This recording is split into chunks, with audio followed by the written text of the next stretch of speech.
নেত্রকোনায় জাতীয় আইনগত সহায়তা দিবস উপলক্ষে র্যালি ও আলোচনা সভা অনুষ্ঠিত। আপনি কি প্রবাসে গিয়ে স্বাবলম্বী হতে চান? পূর্বে বুকিংকৃত বিমানের টিকিট পরিবর্তন করতে চান, অথবা ট্যুরিস্ট ভিসার মাধ্যমে এই সুন্দর পৃথিবী ঘুরে দেখার স্বপ্ন দেখছেন?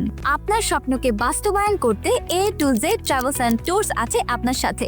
সোমবার 28 এপ্রিল জাতীয় আইনগত সহায়তা দিবস উদযাপন করা হয়েছে। দেশের সাধারণ জনগণকে বিনামূল্যে সরকারি আইনগত সহায়তা প্রদান কার্যক্রম সম্পর্কে সচেতন করার লক্ষ্যে এই দিবসটি পালন করা হয়। দিবসটির উপলক্ষে জাতীয় আইনগত সহায়তা প্রদান সংস্থা, জেলা কমিটি, নেত্রকোনার উদ্যোগে বর্ণাঢ্য র্যালি, স্বাস্থ্যসেবা কর্মসূচি এবং আলোচনা সভার আয়োজন করা হয়। অনুষ্ঠানে সভাপতিত্ব করেন জনাব হাফিজুর রহমান, সিনিয়র জেলা ও দায়রা জজ এবং চেয়ারম্যান, জাতীয় আইনগত সহায়তা প্রদান সংস্থা, জেলা কমিটি, নেত্রকোনা। এই সময় অন্যান্যদের মধ্যে উপস্থিত ছিলেন AKM এমদাদুল ইসলাম, সিনিয়র সহকারী জজ ও জেলা লিগ্যাল এইড অফিসার সহ আরো অনেকে। Tamanna Akter Rimi, 26 TV news.